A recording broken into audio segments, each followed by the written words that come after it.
Also, hold on, sorry, we have an ambulance video. He didn't call the ambulance because they cost too much. Thank you. My friend came over and we were making hamburgers. I was gonna have a good meal. We were gonna have a great day. It's gonna be fun. I had everything planned up. We had the Grim vs. the Billy and Mandy PS2 fighting game all set up for everything. We're gonna have a great day. And then, while he was cutting up the onions for the hamburgers, he ended up slicing a large part of his hand. And I said, "Are you okay?" He said, "I'm not gonna lie to you, bro. This hurt bad." And I said, "Dude, you want me to call the ambulance?" He said, "Whoa, hold on now." He stopped me immediately. He smacked the phone out of my hand with the bloody hand and said, "Don't you ever disrespect my wallet by trying to call the ambulance." And I said, "What are you talking about?" He said, "Don't you know how much it costs me for the ambulance to come?" And I said, "What?" He said, "Dude, the ambulance costs so much money." I said, "What are you talking about? What do you mean? I didn't know they cost money." He said, "Okay, hold on, just go upstairs and give me some rubbing alcohol and some tissues." And he had like a big gash in his hand. So I was like, okay. And it was gonna get infected had we not done this. So we put some alcohol in it, we wrapped it up, and we did all that things. And I was like, "What are you talking about? The ambulance costs so much. What do you mean?" He said, "Bro, it's like $200 an ambulance ride." I said, "What?" And I've been going to the ambulance a lot. I've just been calling him up just to josh around, to be quite fair with him. I was like, "What are you talking about?" He was like, "Check your debts and see what you owe." So I looked at my debts online. I owe my hospital like $7,000. I ain't know I owed them that much. I was like, "What? I'm sorry." He said, "Yeah, bro, they can get you for that. They get debt collectors, man. They get serious." I'm like, "Oh, I didn't know that was a real situation. I had assumed that I could just get away with it forever." He was like, and he got lightheaded and he passed out. And I said, "Oh my God, I don't know if I should call the ambulance or not." And I was like, I guess I'll call the ambulance. So I called the ambulance because I was scared. I didn't know what to do. I was terrified. So I called the ambulance. And he said, after he woke up, he was in an ambulance and got him on the IV and stuff like that. They got him over this day. He said, "Bro, this is going to affect my bottom dollar so much." I said, "Your bottom dollar?" He's like, "Yeah, man, I ain't got that much money, bro." And then he was like, "I don't like this, man. I don't like the fact that I gotta pay all these fees." I'm like, "You don't gotta pay this, man. Just not pay it." And the person in the ambulance said, "Yeah, I don't pay my ambulance fees." I'm like, "What?" He was like, "Yeah, I don't pay." Thank you. Okay, there we go. We got all the sides of the story now. Thank you. President Trump is saying to our European partners is you got to raise the amount that you're paying for those drugs and pay for your share of the innovation. That the United States is no. Okay. Hasan slop time. Okay. Yeah, the fact that like people still use that quote when I say like it doesn't matter what happened on October 7th. Oh fuck. We missed it a little bit.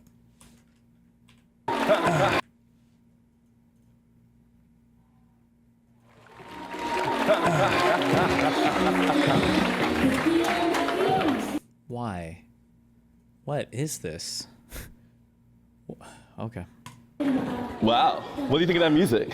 That's the perfect intro music. As soon as there was an Ethan Klein mention, I was like, oh, I'm surrounded by fans.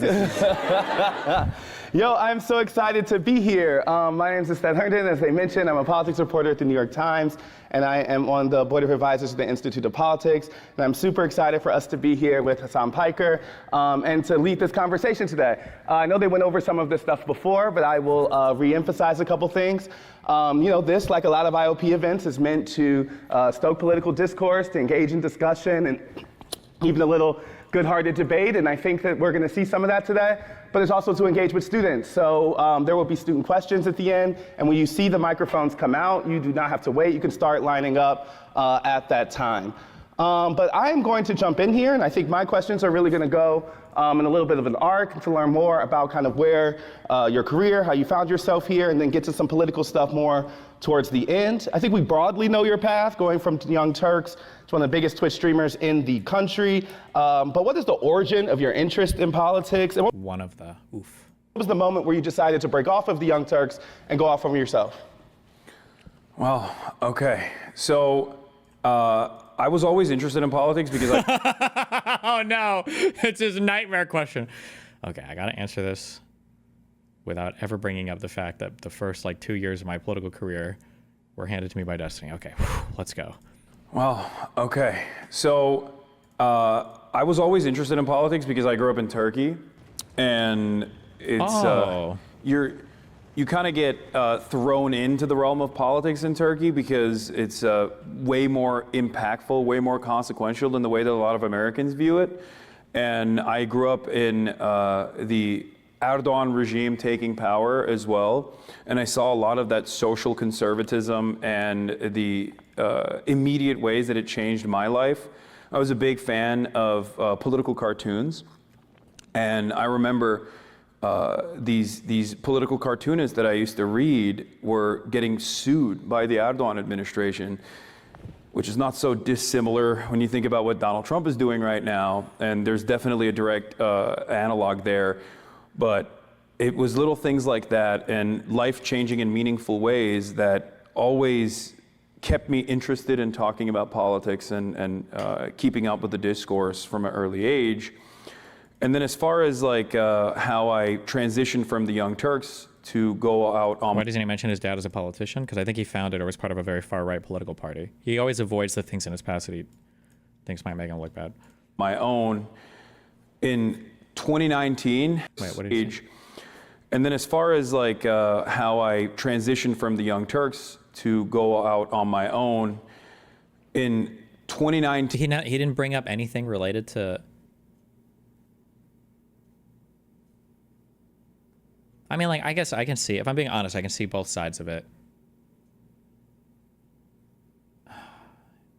I get so jealous of, there are certain people I've dated that have hung around. When I hang around their family members and I see like how, fuck, I don't mean it that way. I love my family, okay? But sometimes people just have family members that are super involved in certain things. Like, fuck, that's fucking awesome. That's super based.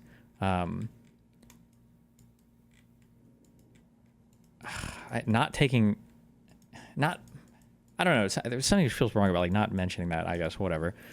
Like you're so incredibly lucky that you had a dad who was a politician, that you got to go to a nice cushy private school when you were in Turkey, that you have an uncle that has a media company in the United States. I can understand, I guess, if you're in that position, you don't want to bring that stuff up because I guess you feel like it takes away from your own success. But like, Jesus, that's insane to just gloss over all of that. But. I had a unique moment, let's say, on stream. I had a heated gaming moment where I said, America deserved 9/11. And the thing is, when you're a leftist commentator, when you're in politics and the leftist space, like you always get doxxed, swatted, death threats. It's something that has been, a part of the job, unfortunately. But this time it was different because it was on Fox News, and Dan Crenshaw was crying on Laura Ingraham, and all of a sudden, the death threats became way more prominent, and they started yelling at like other random people that worked at the Young Turks as well. Like the key grip was getting doxxed, and I was like, this dude is not, this is. You're calling your parents low achievers? No, my parents were just interested in way different things, but they did make amazing sacrifice. Like I'm super happy that I got to go to the high school that I went to, and I mean they're decently smart people. They must be because I came out of them, right? But This is my dumbass. Like don't dox the key grip, and I didn't want that kind of unwarranted attention to go towards other people for things that I was saying and doing. So that was my first foray into wanting to go out on my. Wait, Hasan's father is a politician. What the fuck? Yes.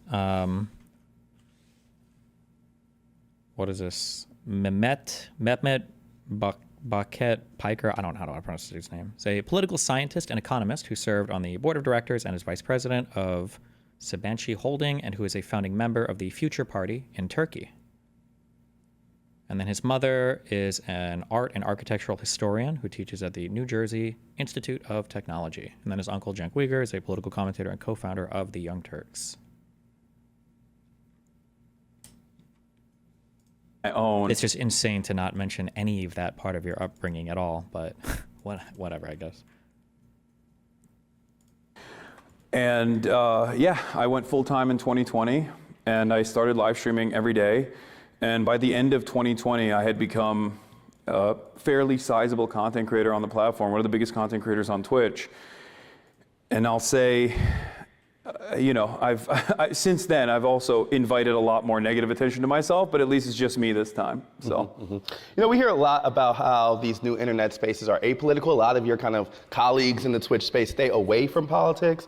I'm wondering what made That's not true. They touch on cultural, political issues a lot, but okay. I know it's kind of natural to your interest. Oh my God, this has to be so challenging for Hasan. How do I navigate this? What got me into it? I can't bring up Destiny, can't bring up Destiny, can't bring up Destiny, can't bring up Destiny. Sorry, also, wait, real quick. I'm sorry, because I'm not trying to overplay myself, okay? But like, who has that streamable of him when he was talking, like back in the day when he talked about how he started? Who's got it? From politics. I'm wondering what made you, I mean, I know it's kind of natural to your interest. Why do you think talking about politics works for you on the platform? Like, what are the ways that you have learned to kind of crack that space if others haven't? Yeah, I mean, at first I wanted people to talk about politics because I thought like there were a lot of progressive people out there. I thought it was like good to show that progressive politics is not shameful, that people shouldn't be afraid of speaking their opinions on these matters. I'm trying to think.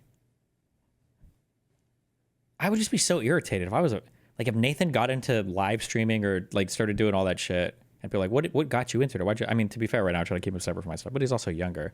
I guess he's only 14. But like, if I integrated him more or whatever, and he's like, oh yeah, I just decided to do it for whatever random reason. And people didn't even know his dad was like a streamer. It's like, motherfucker, what do you mean? It's like the, fuck, who is that NFL, the football meme or whatever? Where it's like the dad like takes him to all the practices, practices with him and does all this shit. And then eventually the guy, wins the Super Bowl and he's like, I want to thank my mom. It's like, damn.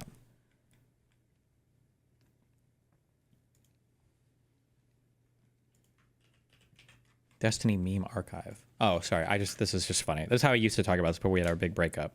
I just made my own choices and meme. built my own business model, I guess. I think that is a Bill Cosby joke. Were to use a term like that.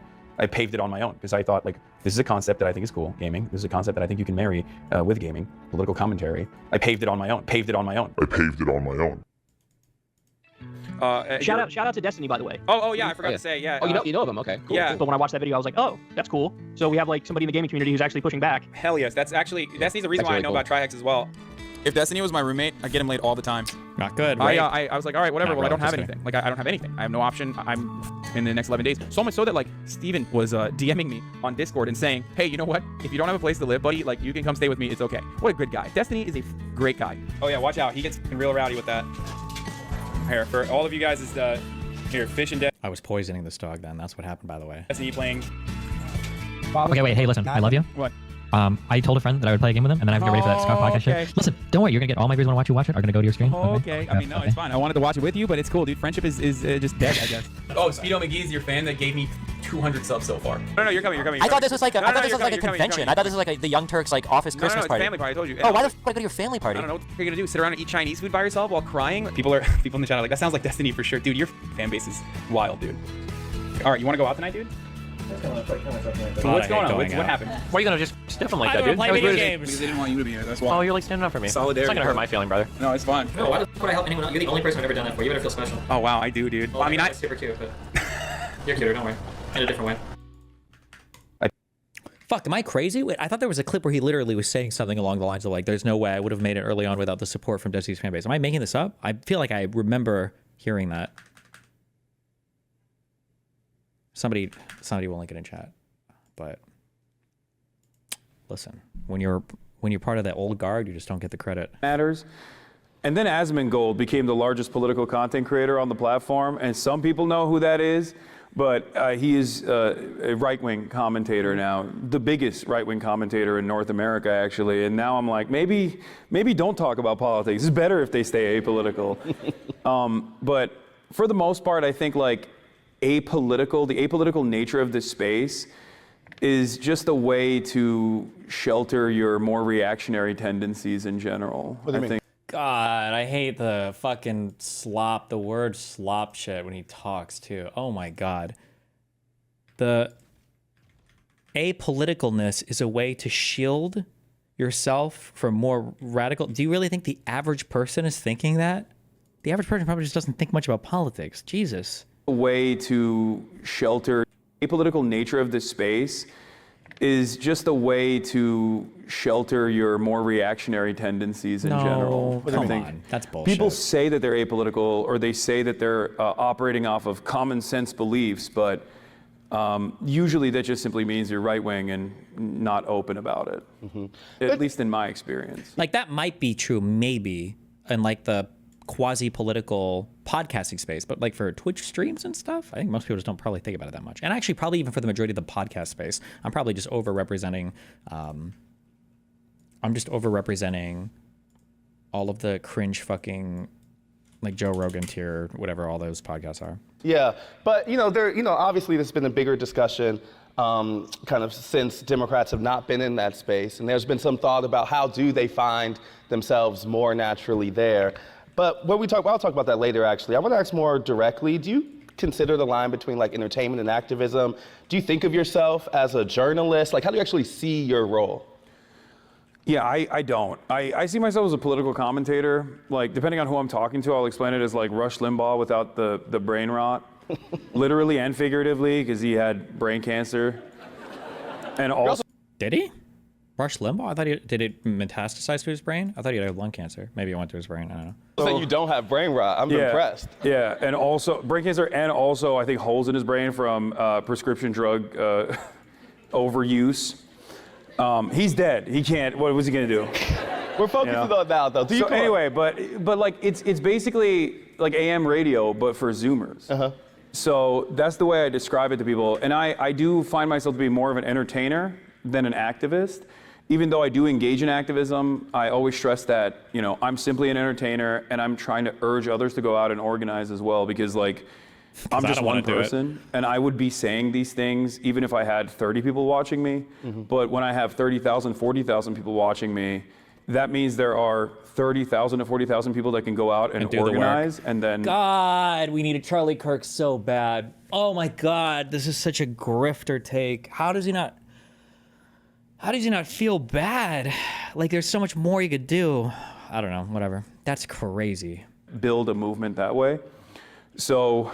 yeah, I see myself as a political commentator and not an activist, even though I do engage in that. Mm-hmm. One of the things I think that when it ups my folks have found, obviously your audience, a testament to this room, skews younger, skews folks who are highly online. I wonder, and it's, I mean, is that false?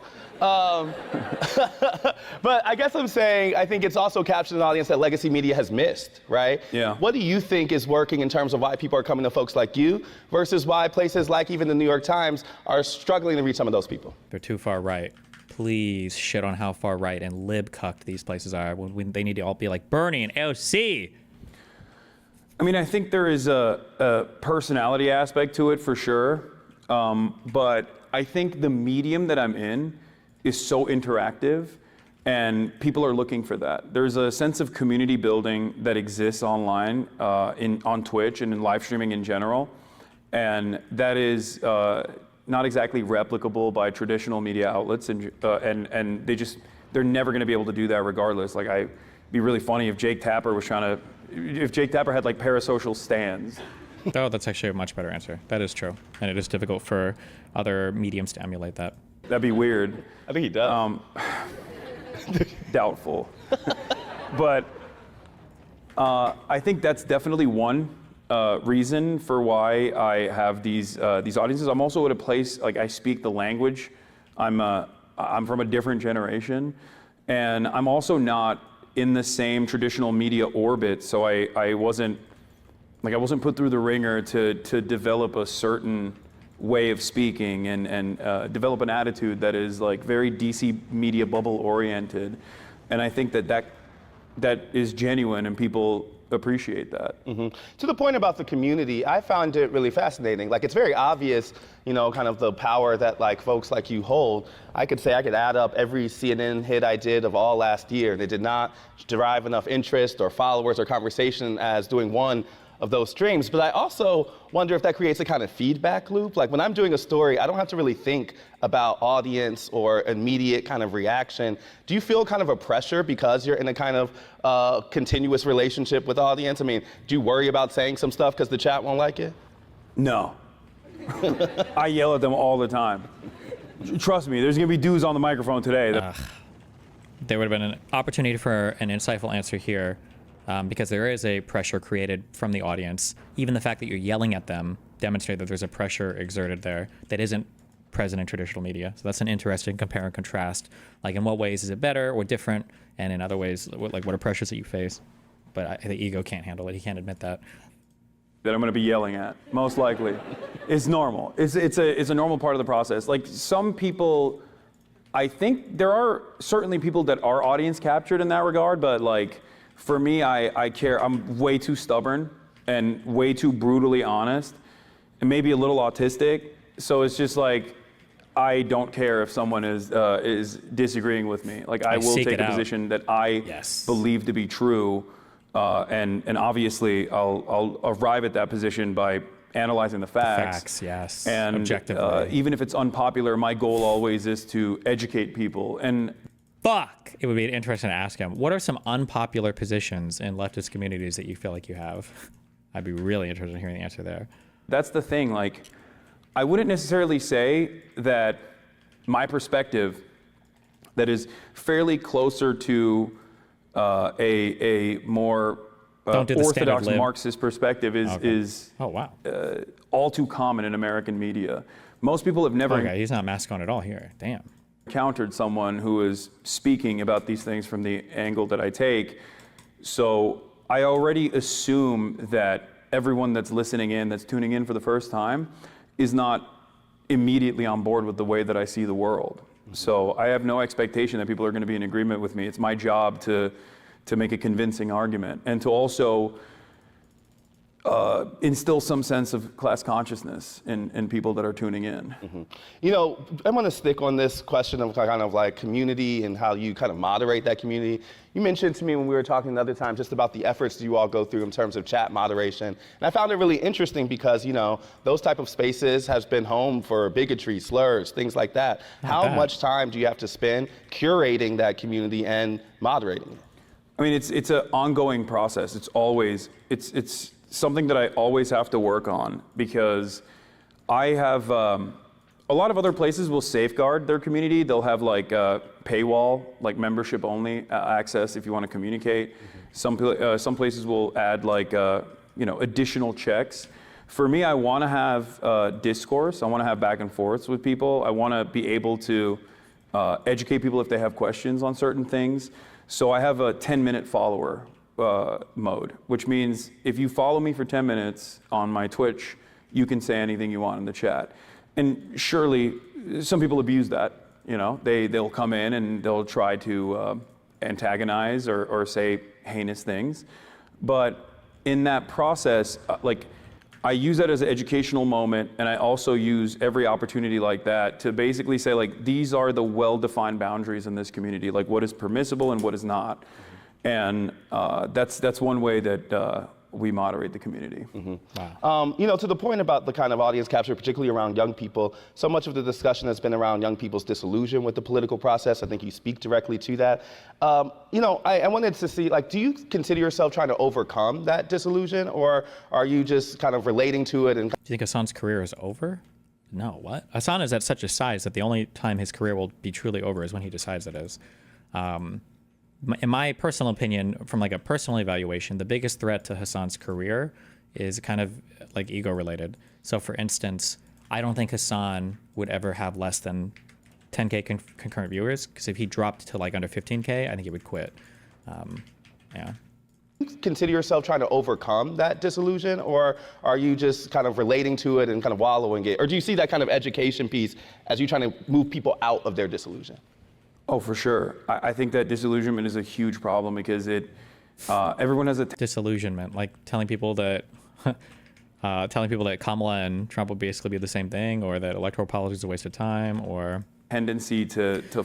Why does Hasan go so hard to deny Middle Eastern Jews? I don't understand how it impacts being pro-Palestine, because part of the meme is that Palestinians were there historically always, and Jewish people are all just transplants. That's a big part of the historical narrative that Palestinians will fight for. I think that disillusionment is a huge problem because everyone has a tendency to fall to the whims of nihilism. And I feel like that's really bad for political progress in general. It's really bad for political mobilization in general. And so one of the things that I try to instill in everyone in my audience is, like, one, self-development for sure, to create some confidence in yourself, achieve short-term victories for yourself so you feel more confident. And have a little bit of control over things that are in your life that you have control over. But overall, I think I try to push everyone towards political activism for that reason, organizing, community organizing, or labor organizing with unions, because it's one way that I think people can immediately impact their material conditions in a way that's meaningful. And that, I think, inspires them to keep pushing for more and more, and hopefully build a larger network that can resist against certain things that this administration is doing. You know, you become a voice for Democrats really asking the why they lost question since the election. I just wanted to start by posing that to you as we start talking about change in parties. Why do you think Kamala Harris lost? Oh, where do I begin? I mean, I've talked about this so much at this point, but I can imagine. I mean, Democrats are zealots. Like, they are they're so married to the idea of maintaining institutional control, maintaining the infallibility of institutions, and third-way neoliberalism, where they think that, you know, a little bit of market regulation, maybe with a lot more deregulation down the line, attack abundance, is how we're going to. The new, like, thank God, because these lefties were kind of like in the nervous zone where it's like, fuck, Trump is actually way worse than we thought he would be. We were going to say they were both the same, but now this abundance stuff is out. All of the lefty slop has moved on to attacking Ezra Klein and all that shit like this. Yeah, is how we're going to magically improve people's material conditions at a time when we have incredible wealth disparity and 600,000 people sleeping outside every night in the richest country on the planet, in the richest country throughout history. And I feel like people see these inequalities, and while mainstream media and many other resources that people rely on are constantly telling them, no, this is normal. Like, everything that you see is actually normal. Like, I think there is a great sense of discontent and anger. And if left unchanneled, you have right-wing reactionary movements that can take that anger, recognize it, and then move it to an unproductive place that benefits their political purposes, as the Trump administration so correctly did, by taking the anger and animosity that people felt and then saying, you're angry not because your boss is fucking you over. Can I curse here? Is that allowed? Okay. It's too late for that. Yeah. You're angry not because your boss is screwing you over, but you're angry because it trains people. You're angry because undocumented migrants exist on U.S. soil, and they're able to build on that anger. Whereas the Democrats, I think, were so uninterested in recognizing that, where they thought, like, oh, it's a vibe session. Like, oh, people are not feeling the pain in their wallets. It was such a vibe session. I think that's one of the most vindicated takes. That is one of the most vindicated takes of all fucking time, given how the electorate has responded to Trump's in the economy under Trump, and they've like 180'd on it and everything. I think that was always the case. To go away. Fucking true. And no matter how many think pieces you write on that, like, the average person is not, that's not going to change the average person experiencing negative real wage growth for almost 2 years under the Biden administration. Yeah, I mean, I think this is where there was a lot of overlap in how, in our work and what you were talking about, is because, you know, that kind of 2021, 2022. That negative wage growth, that's a very tricky number that he just cited. Is he saying negative wage growth because the real median wages didn't catch up to where they were under COVID until like the end of the Biden admin? Because those real median wages were super inflated.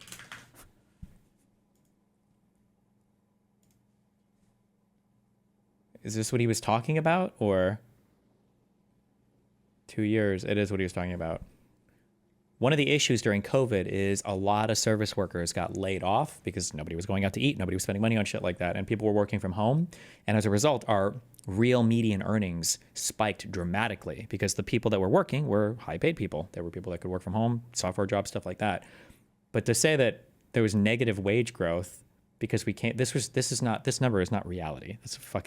That is a crazy dishonest. I would just say that's a flat-out lie in how he presents that, but okay. Moment when Democrats were trying to talk people out of their concerns really sticks out in terms of the reasons why they lost. But I guess I'm just want to clarify, am I hearing that you think more Democrats lost more so than Donald Trump won? Because there's another argument you could say, which is that, you know, he was affirmatively kind of shifting the electorate rather than it was that Democrats' failures at Central. No, I think there's always a push and pull. And yes, for that reason, I think the Democrats were definitely responsible for their own defeat, for their own demise. And they were responsible not in the campaign cycle. They were responsible early on. I went back and looked at my earlier reporting in the month of February in 2021. I was correct on everything. Where immigration was becoming a problem. We had that image of Customs and Border Patrol on a horseback, like whipping Haitian migrants at the border in Texas. And I remember even back then saying, like, if they don't actually go along with the mandate that they had, with the mandate that Biden had on his first 100 days of immigration, where he was talking about building pathways for amnesty and all these things, if they don't actually fulfill those promises and they don't counter message against the... We couldn't even get an immigration bill passed. You think we would have gotten something related to amnesty for illegal immigrants? Bro, you are crazy. Republicans on this issue, they're going to keep hammering this button over and over again, and the media is absolutely going to go along with it. And lo and behold, that's precisely what happened. 3 years after that, you had Biden on October 6th coming out and saying that they were unveiling this incredibly draconian, incredibly right-wing, white nativist anti-immigrant agenda package that... White nativist? Holy fucking word slop. They said that a Oklahoma senator wrote, and it was basically Trump's 2020 immigration agenda repackaged and being sold to the American public as a Democratic bill after 8 years of constantly yelling at Republicans for being racist, for wanting to build a stupid border wall. Now they wanted to fund the border wall. And that is at the heart of the Democratic Party's failure, that they don't actually showcase a vision for a better future, and they shy away from policies that will improve people's material conditions. And obviously part of that is because they're captured by the same corporate interests as the Republicans are. But Republicans and the social issues that they can hammer on, the culture war issues that they can hammer on, are way more appealing than the culture war issues that the Democrats try to engage in a defensive posture over, especially because they're not earnest in that defense either. They're no more earnest on defending trans people than like Target is when they roll out, LGBTQ-friendly baby onesies once a year. Meanwhile, Donald Trump has like kicked trans people out of the military. Meanwhile, I think is it now illegal across the entire United States to do drug therapy for minors? Meanwhile, but it's the same, bro. Okay. In the month. Am I retarded, or is he saying that Biden should have been softer on immigration? Yes. This is the problem with all of the kind of progressive brain dead types, is sometimes because they're so ideologically captured, they will give you the exact opposite take. Usually what will happen is you were probably too soft on an issue and you needed to move, or it's not, I shouldn't say soft. The direction will be wrong and you kind of probably needed to come back a little bit on it. So I think most people at this point agree that the Democrats probably should have taken a stronger stance on immigration-related stuff, that they waited too long and allowed Republicans to seize that narrative too much. But progressives will always give you the opposite. Actually, nope. Actually, they should have been even more extreme on it. They should have said even more, fuck the border, and that would have been even better. And it's like, I don't think that's true. But is it July? I don't even know when Pride Month is. June. I'm never defeating the allegation. Yeah, I'm like. I say I'm an LGBT foe all the time, and there you go. But it's just for them. Why do we need trans people in the military? We don't need trans people in the military. We need anybody in the military who can qualify for it and wants to be in the military. It's hollow. It's not real. It's not a real battle that they want to fight, and they constantly find themselves in this defensive posture, and they allow the Republicans to dominate discourse. They allow Republicans to lead on issues that they can win. Yeah, but I'm going to push there because isn't there also a public opinion problem here? Like the reason that Biden was moderating on immigration was not just because of Republicans, but because of a legitimate shift among public sentiment that Americans were growing more conservative on the issue. The reason they have, you see the Gavin Newsoms of the world kind of flipping their opinion on trans women in sports is partially because there is numbers that tell you that that's where the country is. Like, no, that's just because of... How's he going to weasel out of this one? Sometimes I hear leftists talk as if there's this like unrealized. Yes, this is a good question. I'm curious what Hasan's slop answer is going to be. This is how all progressives act. every single person will agree with us. They just haven't heard our shit well enough yet. And if they have heard it, they haven't heard a good enough explanation. We do not have to change. We do not have to adapt. Every single person will agree with us. They just need to hear it said one more time, and then we'll have it. Mass of leftists that just hasn't been activated. Yes. Is that true, or is that No. a matter of convincing a public? It's a matter of convincing the public. It has nothing to do with like how woke everyone is secretly deep down inside and like activating their potential or whatever, and everything to do with the fact that you have to constantly engage in counter messaging, and you have to constantly engage in messaging. Oh, it's interesting. He's like evolved some of his political takes a little bit. That's good. Maybe he's obsessively watching me. But this is good. But in the past, it was always like, we need to force the vote. We need to do all this like Jimmy Dore-esque, this retarded shit. But this is true. You do have to argue these positions better and then abandon them if they'll never be popular, or, I mean, stake a reputation on it if you think it's important enough to. And also on top of that, you have to have a unified agenda that touches every single person. And aren't you begging the question by saying qualify for it when them being trans could conceivably disqualify them? Loads of things disqualify you. Why would being trans disqualify you if you can do their job? And also on top of that, you have to have a unified agenda that touches every single person. And that's why class politics is so important. And I think that's the reason why now you see the Democrats actually leaning on the Bernie Sanders style of commentary, where they're like, they're trying to do a fake class first politics as well. But even Bernie himself is actually kind of captured. I mean, he's 800 years old, no disrespect, but even he finds himself like, coming across as a little bit right-wing on some of these issues as well. Jesus but Christ. I'm of the belief that I want to talk about two things when it comes to immigration. Number one is there's always two different polls that people never actually react to when talking about immigration. Even at a time when you had the highest approval rating for Trump's mass deportation agenda, right? I mean, this is straight Hitlerian policy. Like mass deportation of 20 million people, that's insane. You're gonna put them in concentration camps? What are we doing? Even at that point, when Americans were consistently asked mass immigration or mass amnesty, they still chose mass amnesty. What is this?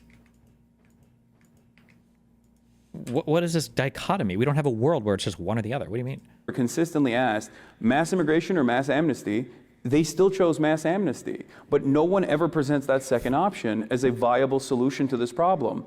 And that is at the heart of the issue from the way I see it, where if you don't... If gender affirming care requires surgical intervention, couldn't that reasonably disqualify you from service? Why? Having surgeries makes it so you can't join the military at all? I don't understand. Present Americans with the other option, if you don't constantly counter message, if you don't actually do your very best to showcase the humanity of migrants and how much they contribute to these communities, then of course Republicans are going to constantly counter message and talk about some of the most heinous, some of the most violent things that have taken place and attribute that to migrants across the board, even though there's no evidence that shows that undocumented immigrants are responsible for a larger share of crime than natural-born U.S. citizens, and only evidence to show the exact opposite, that they're responsible for less crime per capita than natural-born U.S. citizens are. So Democrats never make that argument.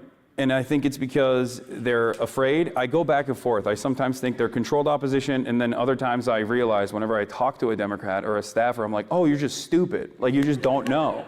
You just don't believe in yourself, and you're just posturing as a somewhat progressive figure on certain issues in an effort to win votes, but that's it. Like, it's not genuine. You know, you mentioned the kind of primacy of class politics, which obviously is a theme in your work. I remember when Bernie was making some of these arguments in the 2016 and 2020 race, and I also remember when he ran into big problems in places like South Carolina and others.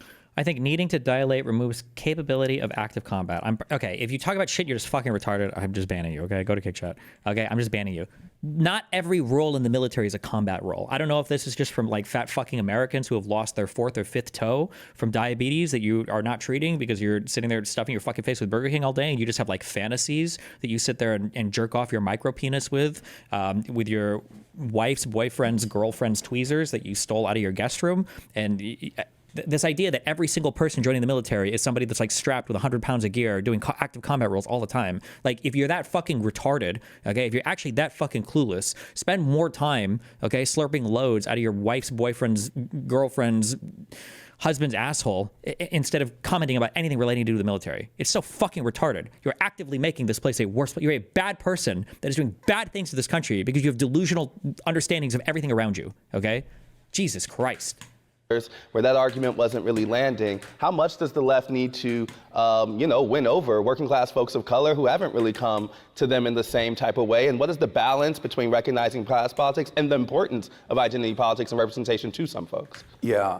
You and I actually had this conversation on my stream where we were talking about like the Democrat machine and how strong it is. I also had another conversation similar to this with my friend FD Signifier, shouts out. He's a wonderful YouTuber, about how like the black aunties are the backbone of the Democratic Party, right? Like, and they are— And the world, basically. Yeah, yes, exactly, for sure. And what I was interested in understanding is like, I think a lot of people of color understand that it's about survival, and it's about the demon that you know as opposed to the demon that you don't. And in most circumstances, they make this decision knowing full well that like the people that they're voting for are not, I mean, they're maybe marginally less racist than the other side that's like overtly racist, right? Mm-hmm. And I think that because there's so much strategic voting that takes place in that regard, I think as long as you can make it out of the primary structure, like— I don't think that counts as strategic voting. Strategic voting, I don't think, is voting for like the lesser of two evils. I think when people talk about, I could be wrong on this, isn't strategic voting referring to when you vote for somebody that you might not like at all, but you're doing it because you either think somebody else can't win or you're trying to fuck up a primary or something? So like, let's say there's like 3 candidates and I think that my candidate's going to win, but I'm going to vote for another guy to make another dude. Isn't that considered strategic voting? I think. Like a figure, no matter how populist they are, no matter how like left-leaning they are, no matter how predisposed with class politics they are, will be able to captivate the attention of like the base of the Democratic Party. Like people that find themselves in a position where they're voting for Joe Biden, whether because they love Joe Biden or because they think that he's a safer bet, are definitely still going to vote for whoever the Democrat is. And I think that's the base of support that we can bring over, rather than try to craft a message specifically for that base of support. Got it. You mentioned the scenes in first Trump administration, specifically I remember the whip and the immigration moment. I think about that time too because there was so much public pushback on some of those things. I remember folks going to the airports when the Muslim ban dropped and things. Yeah. Do you still see that same level of engagement? I imagine like you're on the you're on the pulse of the resistance, maybe. Like, why aren't people in the streets? That's actually a really good question. I think because I realize both sides are the same.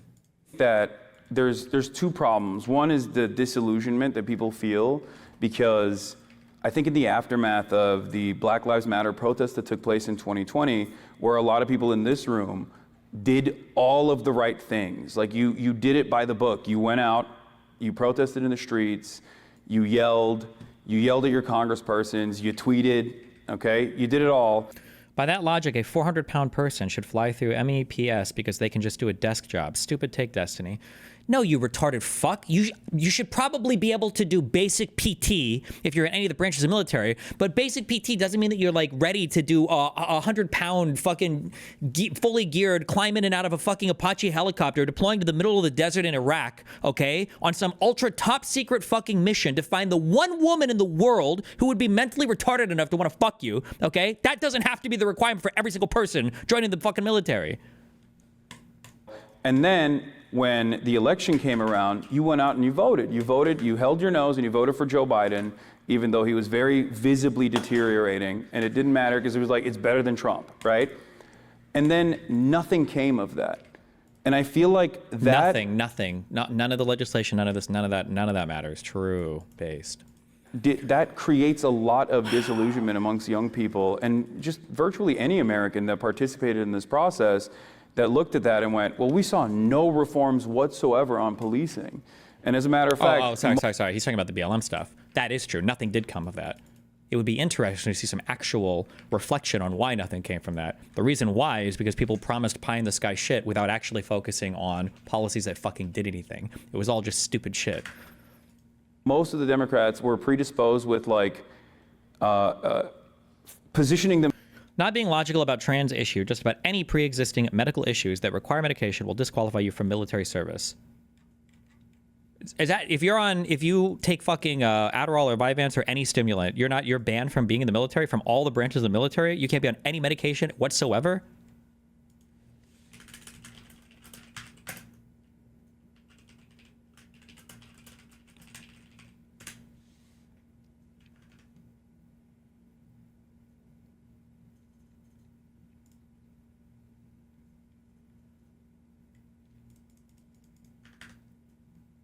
If that is the case, that sounds like a retarded restriction. I don't know why you would have that restriction.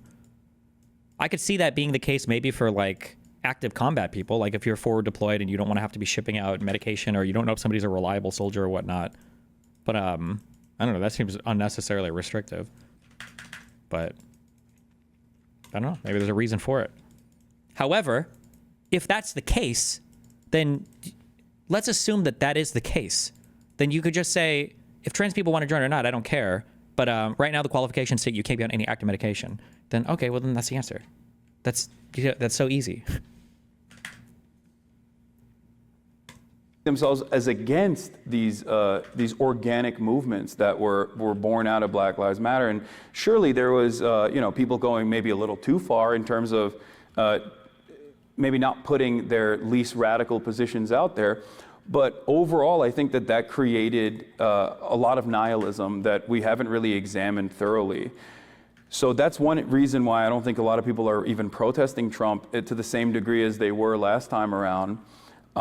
Because last time around, he was also seen as an aberration. Like, this is not us, when, this definitely was us. Like, Trump is a perfect beacon of American stupidity.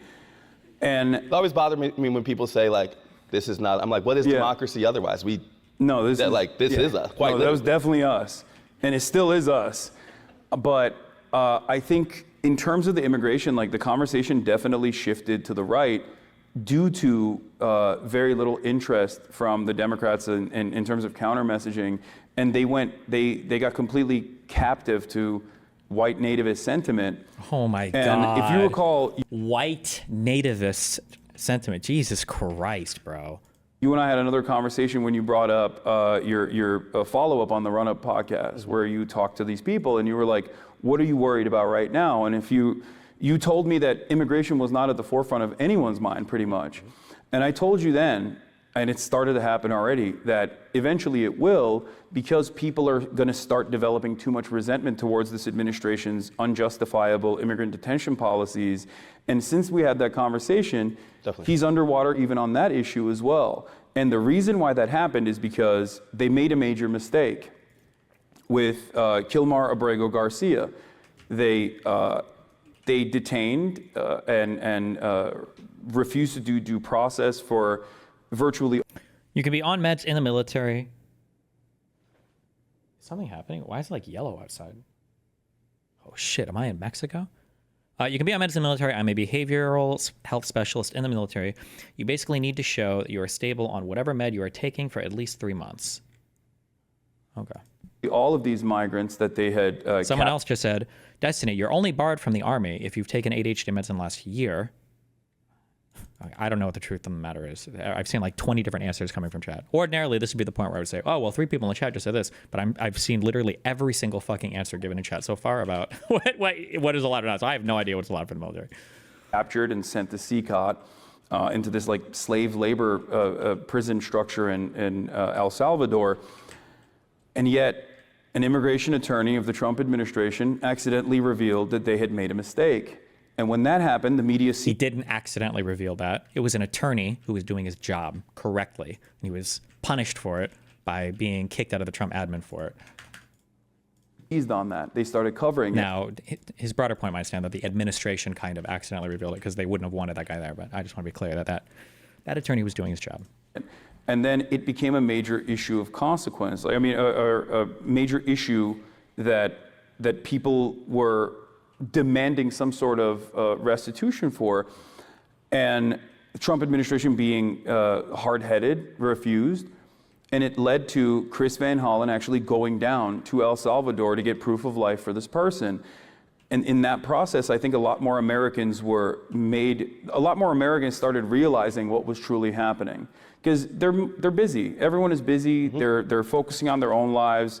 They've completely checked out of politics. But like, when an issue becomes noteworthy enough that like a lot of outlets are covering it, Americans still do have a collective conscience where they go, okay, that's really messed up, and we shouldn't let that happen. And that momentum is only going to build from this point on, because it's not like the Trump administration is going to back away from doing these unjustifiable detention policies. And it's only going to escalate further. And then you'll start seeing more protests in the streets. One more question on Democrats before we move on. There's another argument I've heard some folks say that like it wasn't a matter of message, it was just that they weren't in the right places, right? Like they actually bring those to people. That Democrats, they kind of lost culture more than it is a need for a policy shift. I know your team, they need to change their policies, but if we're just focusing on kind of where they deliver their message, how do they get back into culture?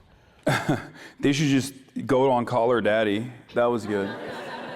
I mean, no disrespect to Call Her Daddy, but you know, it's just, I don't think you can. I mean, to that point, I remember that interview as like a moment when Democrats were bringing their same message just to a new place, right? Yeah. That seems like part of the problem.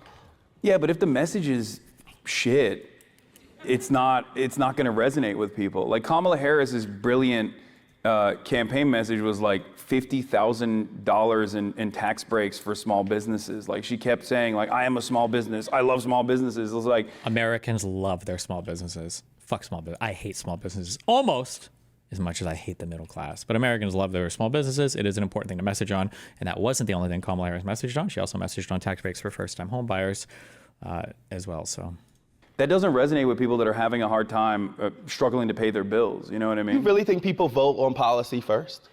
I think people vote on an earnest communicator that can promise them a better life. And that is not what the Democrats do in general. They never come across as earnest. They come across as entitled, smug, elitist. And also, two, the policies are far too technocratic in their approach. Like, look at Elizabeth Warren versus Bernie Sanders as an example. Elizabeth Warren and she's done fantastic work with like Lena Khan, for example, and on the back end, on the policy side, like CFPB is brilliant, it's fantastic. But Elizabeth Warren as a campaigner, unfortunately, is a freaking nerd. It's just not, that's gonna resonate well with like people on Twitter. That's gonna resonate well. That's why he hates like people like Pete Buttigieg. We need the populists, guys. They gotta have the cool messaging. That's way better. With like college educated people, but you're not making an impact with like regular Americans. You're not, if your messaging discipline revolves around this technocratic approach. It is somewhat true though, unfortunately, as much as I dislike that about Americans. You do have to message like you're talking to retards, basically. Then it's not going to work. Sometimes you have to engage in this kind of populist sentiment in the way that Bernie did, which is why I think he saw a lot more success. I wanted you to talk, you mentioned you being detained at O'Hare yesterday. I wanted you to talk about that story and tell me about that experience, some of the questions I asked you. Okay.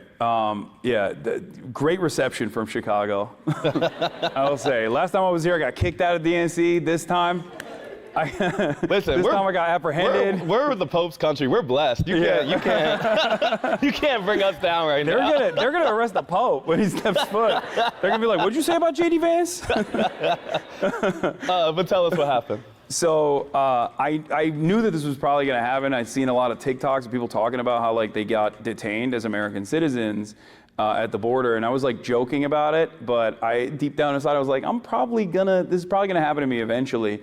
And this was my first entry into the country with global entry as well. So I have global entry, for those of you who don't know. It's you go to the Department of Homeland Security and they let you it's like a fast pass, which is crazy. What issues do you have with small businesses? I don't think I've ever heard. No, I'm being half facetious.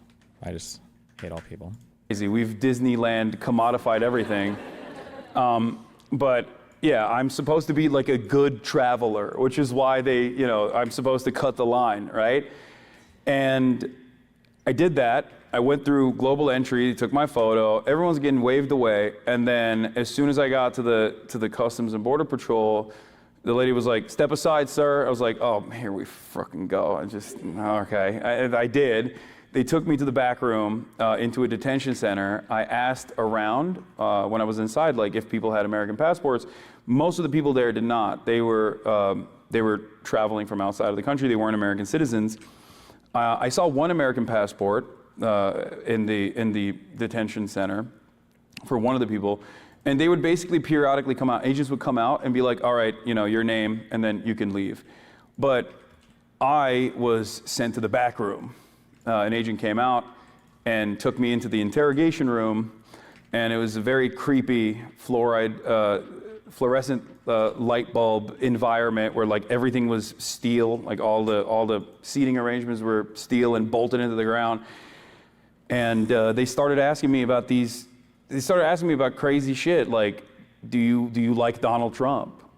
They asked you directly, do you like Donald Trump? Yeah, they were like, "What do you think about Donald Trump?" And I was like, "Why are you asking me this? What does this have to do with anything?" And they just kept asking and prodding. What was his answer to that when you asked, "Why are you asking me this?" Because Hasan didn't ask that. It's because Hasan basically volunteered all of the information about his fucking job and everything. So the guy probably was asking questions about it, but. And asking me about Hamas, and do I think Hamas is a resistance group, or if it's actually a terrorist group? Are they bad guys? What do you think about Israel? What do you think about the war? What do you think about the Houthis? Now, are you engaging in like a discussion here, or what? I I just kept repeating. Whenever he asked me about Hamas, I was like, "They are designated by the State Department as a terrorist group." But like, I mean, the substance doesn't really matter. I'm just asking about like, what is the pretense of why that is restricting you from getting in? Yeah, I mean, it's illegal for him to even ask me those questions. Like, they can't deny me entry into my own country for, like, even if I was like, I love Hamas, they can't do that. Like, what do you mean? How long did it last? America. How long did it last? The whole process took over about 2 hours. And they went back and forth. Like, there was a point where he asked me all these questions, like, including drama, which was crazy. Like, he was like, "Well, it says here you got banned off Twitch." It's like, bro, you're an agent of the federal government. What do you mean I got banned off Twitch? Like, what are you, a Redditor? Like, it was insane. And he's like, "Yeah, care to explain that?" And I was like, "Yeah, I got banned off Twitch for, describing the concept of blowback." And that's the most positive way that I could tell him that I said America deserved 9/11 without him apprehending me. I feel like he told that story a bit differently on his stream earlier, but okay. And then he's like, "Well, it says here that you wanted to kill a senator?" And I was like, "No, that's not what I meant. I was talking about like the Republicans being hypocritical." So how did it end? Basically, he left, he came back, and then he asked me like the hard-hitting questions. Like, if you say yes to those, you're going to jail. Where he was like, "Have you ever been in contact with someone in Hamas, or has..." You wouldn't be going to jail also. You'd probably just be getting additional screening, or they'd want more questions to see if you'd actually broken the law, but whatever. Or Houthis. It's like, no, I was like laughing at this point. I was like, "No, I have not been. Do you have their number?" Like, and after that, basically at a certain point, I was like, "Am I being detained? Like, what's going on?" Yeah. And he was like, "No, not at all." I was like, "So I can leave if I want to?" He was like, "Oh, well, and then he didn't even ask me for my phone after that, which was, because that was my red line. Mm-hmm. I wanted to test the boundaries. I didn't like immediately lawyer up or anything, because I wanted to see like what they were going to ask me. Because I do have a decent amount of privilege, as opposed to like a random college activist, you know what I mean, who can be bullied in that situation. So I wanted to test like what they would ask and what they would prod about, and it was shocking. Like, it was shocking that these were questions that they were asking me, as though like they're going to deny me entry into the country. That is definitely worth entry. We have 10 minutes before audience questions, so y'all keep that in mind. And I think we're going to start putting some of the mics out. You all can start lining up as you have them. You mentioned some of your previous controversies. I want to ask. Oh wow, we're getting mass movement. Well, let's chill out. Let's walk, y'all. I told you I'm a yell. Let's calm down, friends. Okay, I want to ask directly about some of the controversies you referenced. Hit me. And I would love an earnest response here. I mean, you mentioned some of the back and forth. There was a statement from the Chicago Jewish Alliance I'm going to read to you and would love for you to respond to. Piker has a history of making inflammatory statements, including America deserved 9/11, a remark that trivializes national tragedy, referring to Israelis. Don't laugh. Sorry. I'm serious. referring to Israel as Oh, he's like a semi-serious dude, and Hasan, all of this has to just be like a joke for all of this. And this audience is probably also heavily anti-Semitic because a lot of them are fucking Hasan fans. Awkward. Israelis, don't laugh. Sorry. I'm serious. Referring to Israel as inbred and a dehumanizing stereotype that echoes historical anti-Semitic stereotypes, dismissing reports of sexual violence on the October 7th Hamas attacks, stating it doesn't matter if rape happened on October 7th, it doesn't change the dynamic for me. Such statements have prompted concern for public officials, and they mentioned some other folks. By inviting Piker to speak, the University of Chicago risk endorsing a narrative that endorses views as harmful and divisive. I'm posing this to you partially because I want the direct response, but also I think it's important for folks to hear a real answer to this stuff. We're not going to run from these things. We're going to talk about them directly. I want you to, what do you, like, just respond. Do you think he's actually serious, or is he playing along? No, I think he was serious. I think it's not a good look to be saying like, oh, like you're accused of like being anti-Semitic or saying like these things, and everybody's like, oh, like he's probably serious. Like, just don't laugh. It's not a joke. Okay.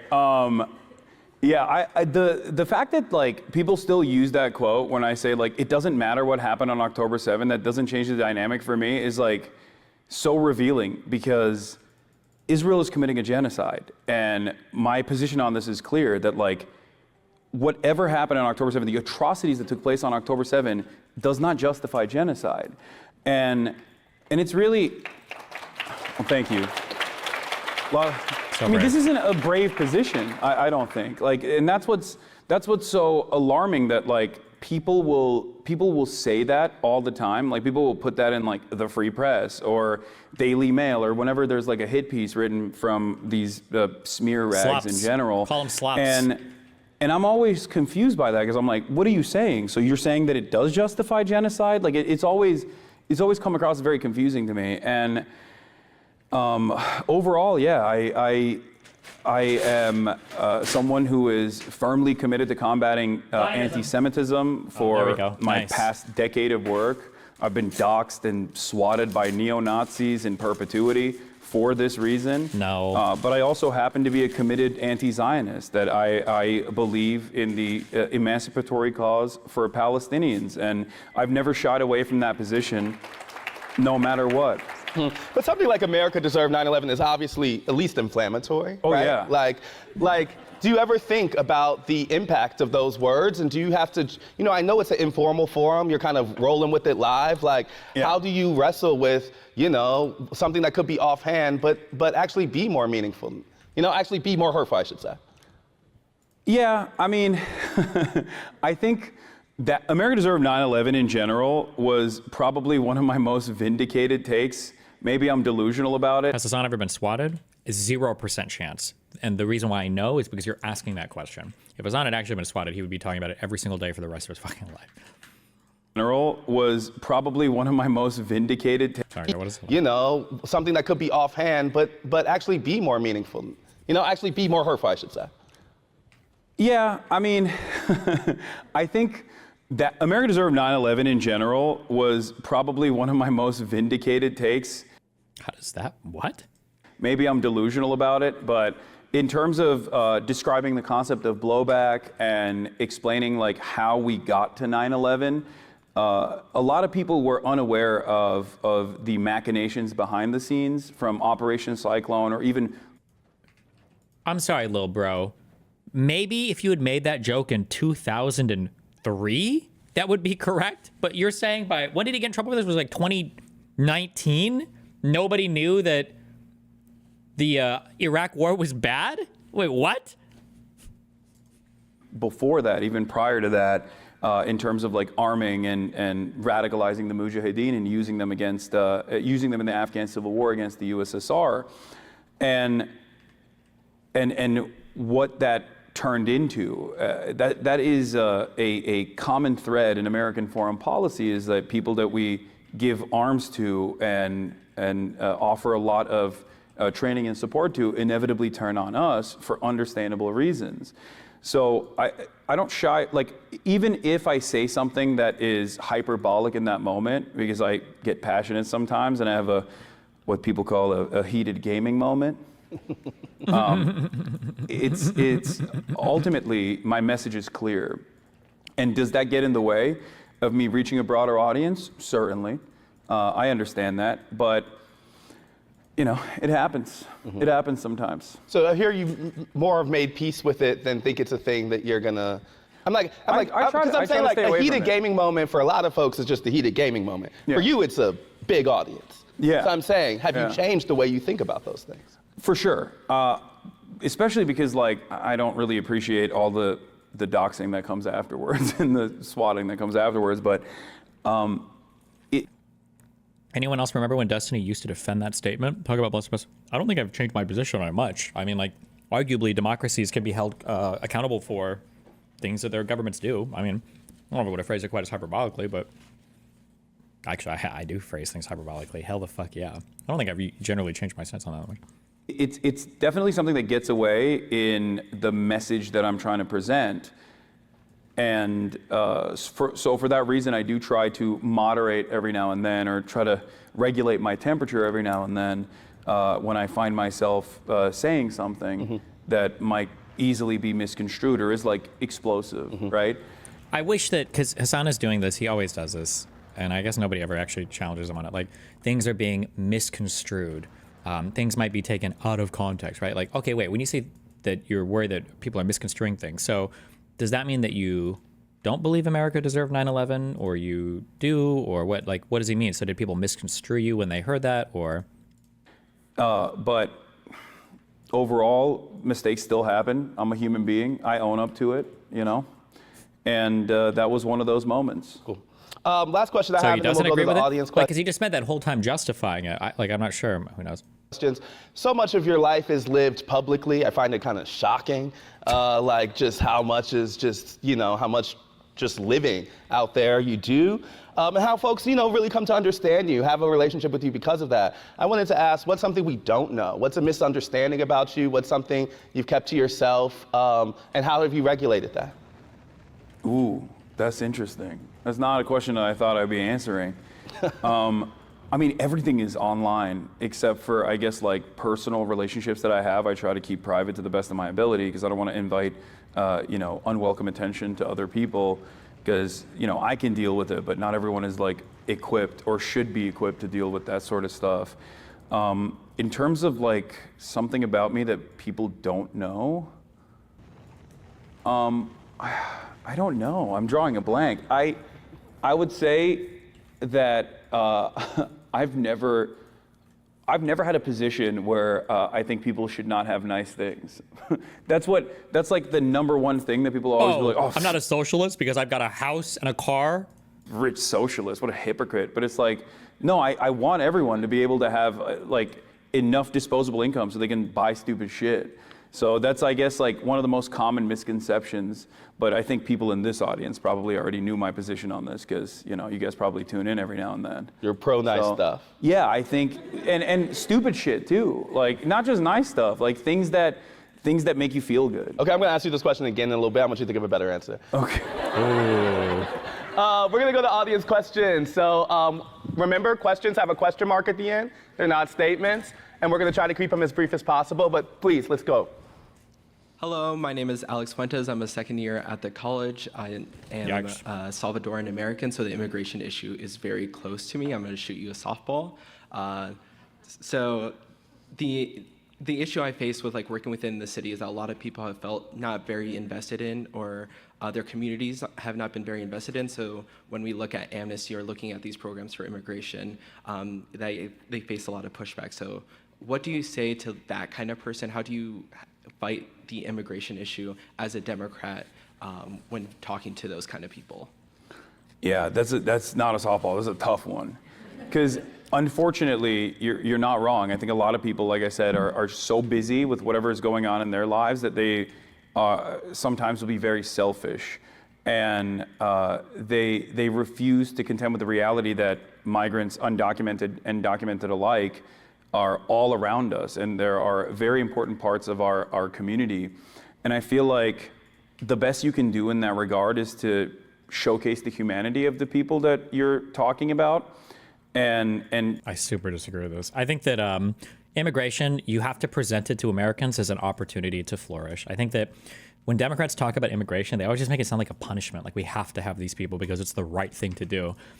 A lot of the people that are poised in like these anti-immigrant places, I don't believe they view immigrants as with any amount of humanity. So I think doing the humanity approach is a failure. Americans are too stupid or selfish or lack empathy for people that look different or are different parts of the country. So you have to just like sell it as a positive. I would feel. Try to present that as to the best of your ability over and over again, and keep hammering on that point. And this isn't the best time to be able to do that either, because like understandably a lot of undocumented migrants especially are trying to hide to the best of their ability to not invite unwelcome attention and potentially some kind of federal regulation, ICE, Gestapo agents coming and knocking down their door. So it's additionally difficult to do so right now, but I think community organizing and community programs would probably go a long way in that regard. Getting together and showcasing the different cultures that make up Chicago what it is. Thank you. Hi, my name is Cole, and I'm a fourth-year undergrad. So we kind of touched on this a little bit, but your radical stances and like very public-facing identity has led to a lot of like continuous pushback and outrage, which seems like you're at least reasonably competent at dealing with. But I was curious about like how do you deal with the like emotional turmoil of when this affects people close to you, like friends or family? How do you like deal with this emotionally, and also what steps do you take to prevent this from happening? Great question. Yeah. As far as, I can't speak to like people close to me, like my former podcast co-host or whatever, if that's what you're asking about, because like they're content creators, so it's different. Like it's a totally different beast. Jesus. But in terms of disagreements that I have with people in my life, I try to manage that to the best of my ability by talking about other things. Especially if it's a relationship worth preserving, especially because I know in the long term, I can convince them on some of these positions as long as I maintain this relationship without severing that tie. Because if you sever that tie, then you're basically losing that battle. That person will probably succumb further and further into reactionary ideology. So, it's good to find mutual interests so do you think that you don't lost that revolve tie around with Ethan politics and Klein? try to hammer that on to the best of your ability. He'd And lose his mind. like I always say, be normal, because in my normal day-to-day existence, I don't talk about, the Ansar Allah militancy. He does to everybody. In the Red Sea against the Israeli genocide, right? Like that's not a normal conversation that's taken place all the time. Having said that, there are certainly disagreements that I have in groups of friends, for example, with respect to trans issues. Like someone will say an off-color remark, and I'll be like, "Don't do that." Come on, you're being whack. Like there are subtle ways of moderating people in your life to make sure that they understand that that's not something that you find to be appropriate or funny. And also be cool. I think that goes a very long way, I promise. Being normal and being cool goes a very long way to make your politics more palatable to everyone around you. Thank you, appreciate it. No problem.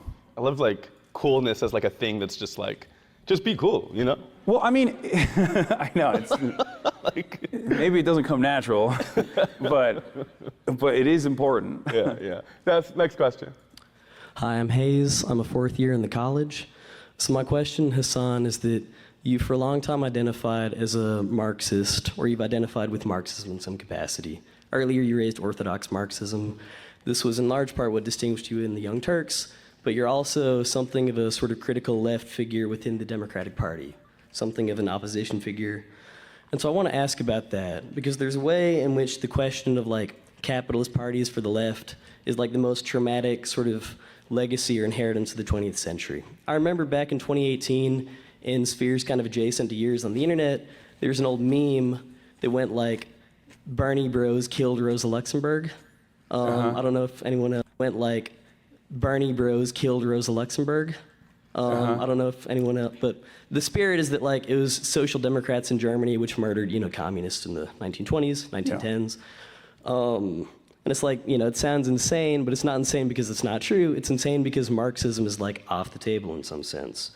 And so to kind of crystallize, but also the people who were saying that by and large supported Bernie, right? Yeah. So it's like, yeah. So to crystallize this dilemma, there's some sense in which like the political thrust of orthodox Marxism is that capitalist politics and capitalist parties are utterly inadequate to achieve socially necessary, possible, and desirable goals, but nonetheless, independent socialist politics are impossible and off the table.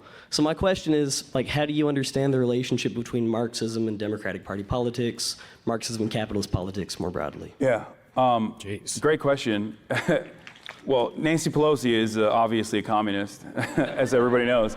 No, I think that in order to build an underlying base of political education necessary for Americans to develop class consciousness, you still need to engage in some semblance of entryism, where you have to work with the tools that are readily available at your disposal. This doesn't mean that you cast aside your political message or your ideology or your movement, but it's simply to use the pre-existing readily available platforms that are given to you. That's why I'm on Twitch, I'm on Amazon, right? Like it's a wholly corrupt monopoly that abuses people around the planet, and even abuses small business owners in their predatory pricing schemes that they've developed. So they're even destroying petty bourgeois people.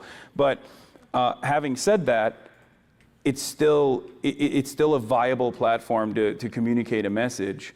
And that is always my goal, is to develop class consciousness and to develop a mechanism of pushback that is still backed by the existing labor force, with the hopes that eventually this could bring about a movement that could resemble a vanguard party, or at least turn the Democratic Party by force into a labor party, into a workers' party. Thank you. Hello, thank you for being here and taking our questions. So as I'm sure you know, you have a fairly large audience, probably more reach within younger people in the Democratic Party than politicians like Kamala Harris do. And with that comes a lot of responsibility, especially with statements that might be considered by some to be anti-Semitic or sexist, or reactions like laughing in a circumstance where it's not appropriate. That might signal to college students that it's appropriate to laugh. And so I'm curious what kind of like you just did earlier. of steps you're taking to ensure that as a messenger who's trusted by so many young people, you're not engaging in any sort of discrimination or anti-Semitism. Let's really take this Jew out. Come on, Hasan. Don't let her get you like this. Yeah, great question. I try to stress the importance fairly regularly of, especially at a time when anti-Semitism has exploded, from Kanye West's latest song all the way down to some of the most prominent conservative pundits openly agitating towards anti-Semitism, using cynically what is going on in Gaza to develop a heinous message that then attributes all of those crimes to Jewish people.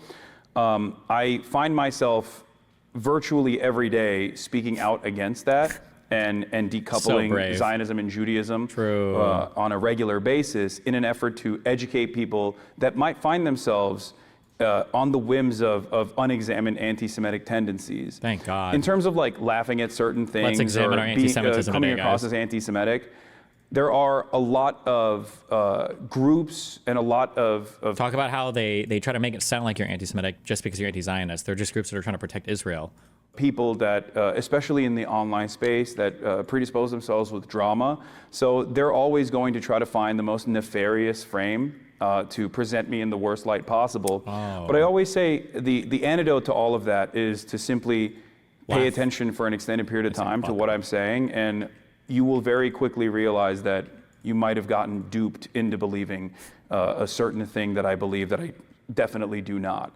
So in terms of nefarious clipping or things that get clipped out of context, there's not really much I can do about that. Unfortunately, it's just the name of the game.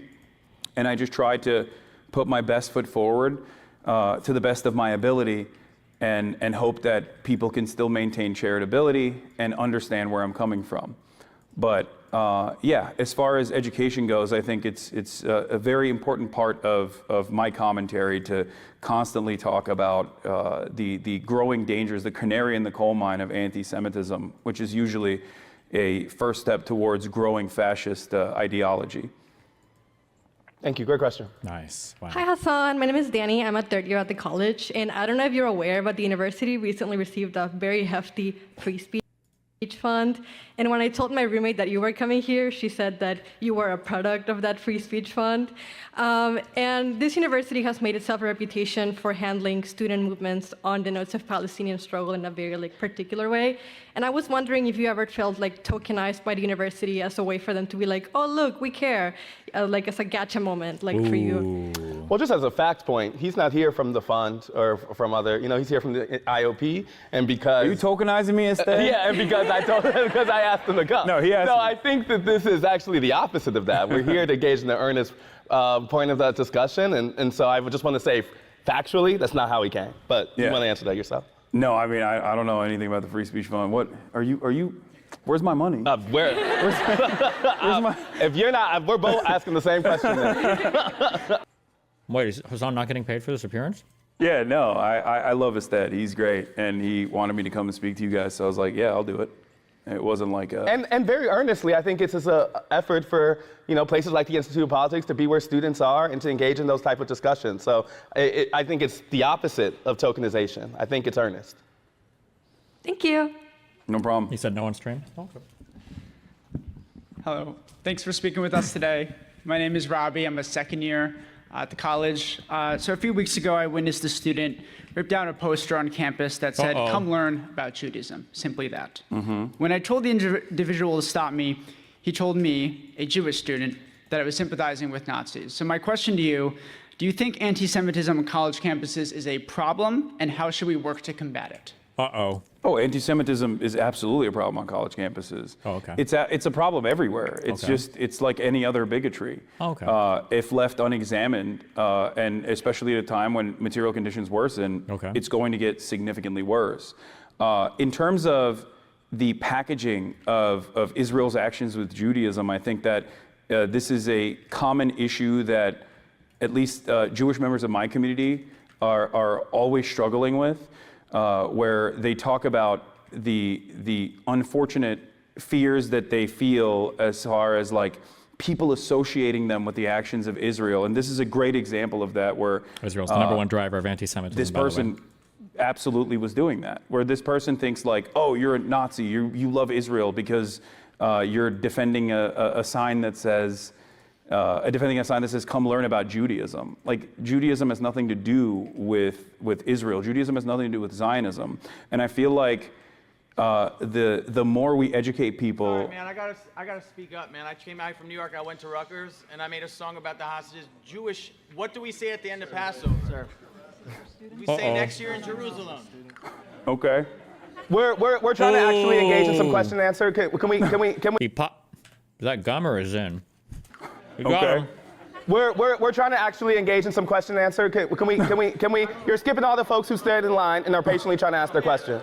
No. We don't need to boo y'all. It's okay. No, I am. It's okay. I came and I respectfully. No. Is bro about to rap? Judaism has everything to do with Israel. No. Bro, it does. I mean, at least I know a lot of you cap, but Hasan, please, bro, you're from Rutgers. Let me ask you something. Let me ask you something. Wait. Not that person. Okay. Not that person.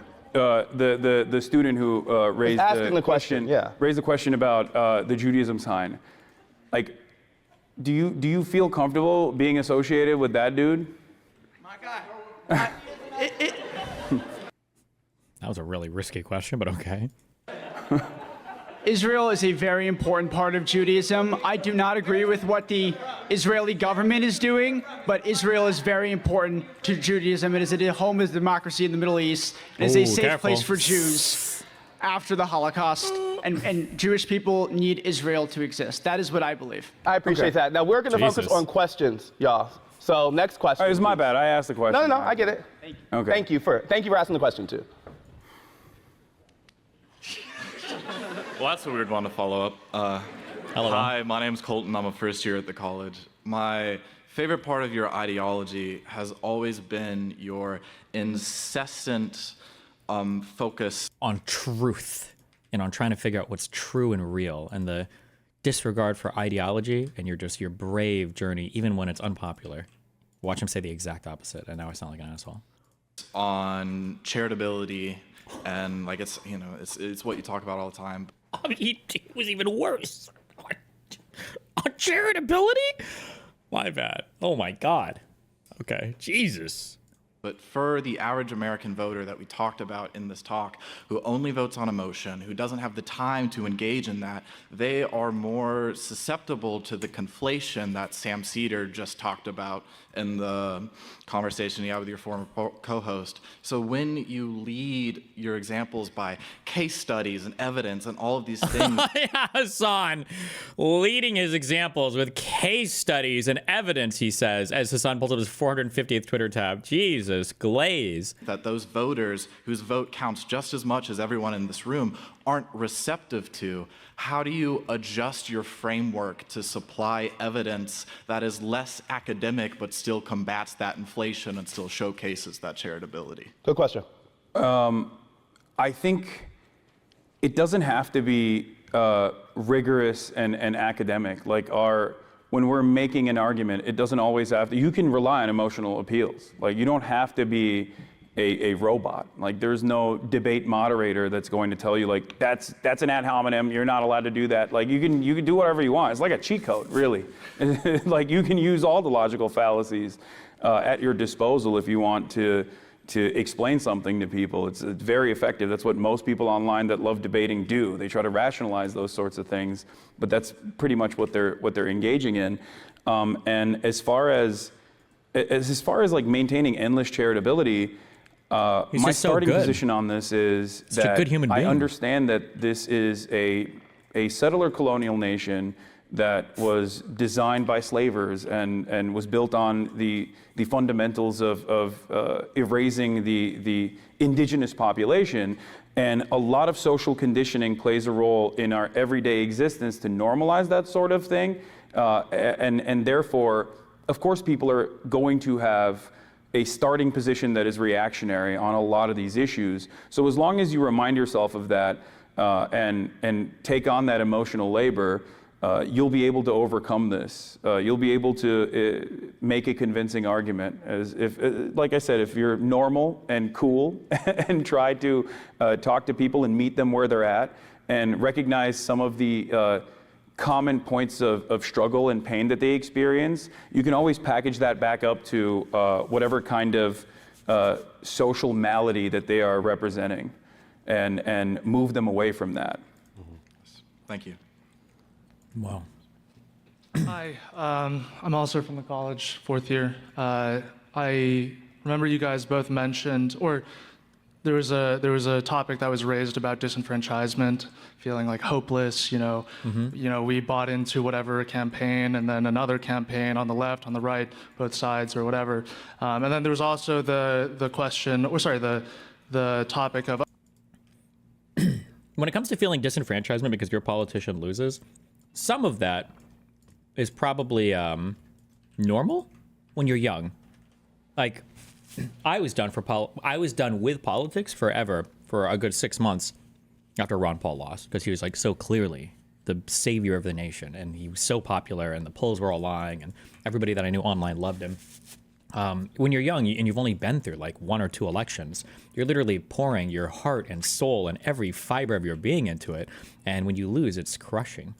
It's not necessarily bad to have that that feeling. You just have to do something with it, productive, right? Oh, you know, do people actually vote on policy? I wanted to ask to, you know, what extent do you think I don't care. The populist movements, you know, your Peter Thiel, your David Brooks, you know, you, for example, to what extent do... I feel like that was an interesting... That is a crazy spectrum. It's crazy. No, it is kind of crazy. To what extent do you think it's kind of like a response to a global phenomenon, but then maybe like projecting on something else between those different groups? To what extent do you think, you know, we can avoid some big disaster before people actually start voting on policy, start thinking about what we can do together, not just blaming somebody else. Well, I don't think that there is any way to vote on policy right now. That's at the heart of the problem with the Democratic Party, especially, is that they're not crafting a message that revolves around discernible policies that you can point to. Like, you can do that for Bernie. You could say he's for Medicare for all, he's for free college. He said that for 80 years, right? But you can't really pin down the Democrats on issues like that. So then, because they do not have a coherent, policy-focused message like that, no like tangible legislative action that you can associate them with, they are associated with whatever the Republicans present them as. Kamala Harris doesn't care about you because she's too busy trying to do transgender. Are they saying they're first year, second year, et cetera, instead of freshmen because of it ending in men? No, I feel like it's just gotten more common that you just say first year, second year, third year. It feels like people just say that more commonly now, as opposed to like underclassmen, upperclassmen, or freshman, sophomore, junior, senior. I don't know. That's just the feeling I get. Bottom surgeries for Guatemalans, and it's like all it takes is like one clip from an ACLU seminar that Kamala Harris answered that question on for Americans to go, oh yeah, that is weird. Why does she care only about that? I don't think she cares about anything.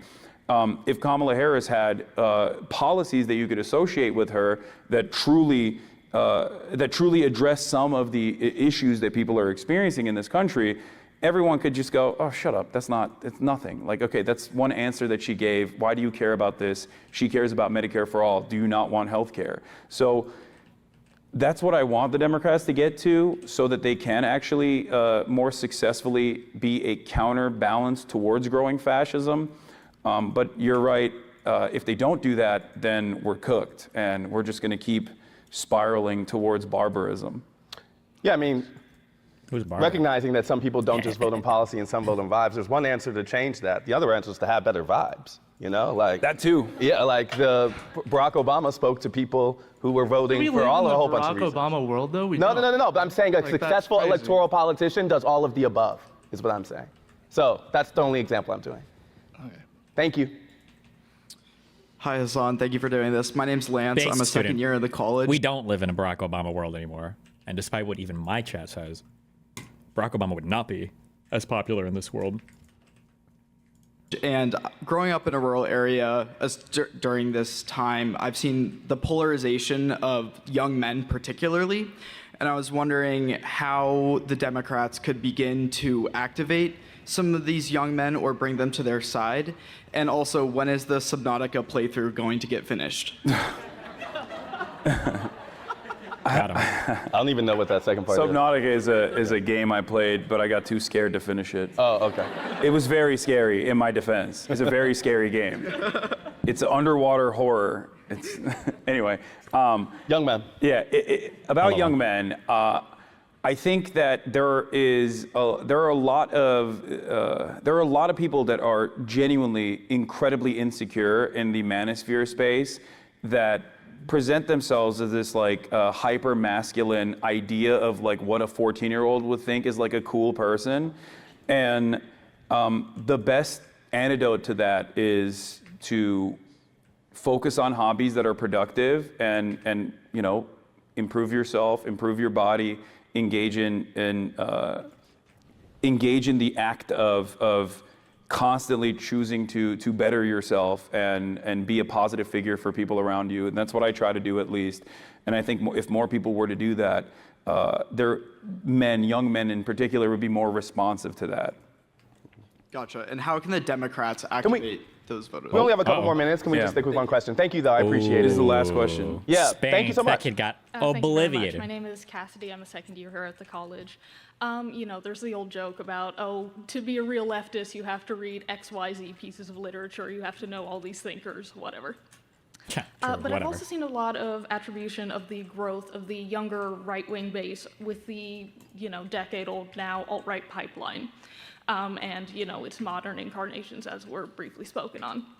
I was wondering how you think it would be possible to cultivate long-lasting leftist spaces online when there's such high perception of barriers to entry. I mean, I don't think I engage in dense literature, and I don't think No one anyone thinks should you do, really don't worry. do that because the entire incredible sentence at University of Chicago. Yeah, well, I mean, like when you're communicating, when you are engaging in the act of propaganda, not as like the way that people understand propaganda, but as just like telling a message. I think it's on you to simplify said message rather than try to point people in the direction of dense literature that's like very hard to tackle. And I try to do that with everything that I engage with, whether it's like me doing crime reacts or you know, reacting to a YouTube video. This is what I believe, so this is my worldview. So I try to bake that understanding of the world into everything that I do, and slowly but surely hope that people develop this different perspective. And I think everyone can do that, but it does require a little bit of reading ahead of time in order to get there. Because to be able to describe difficult concepts, difficult to broach concepts in simplified terms, you have to develop a very good understanding of said concepts. So it's good to read. Sorry for saying, but when you're engaging normies, you probably shouldn't point to dense academic literature, but instead try to summarize the positions that you know from these places. That's true. Y'all, thank you so much for being here. We had a great time.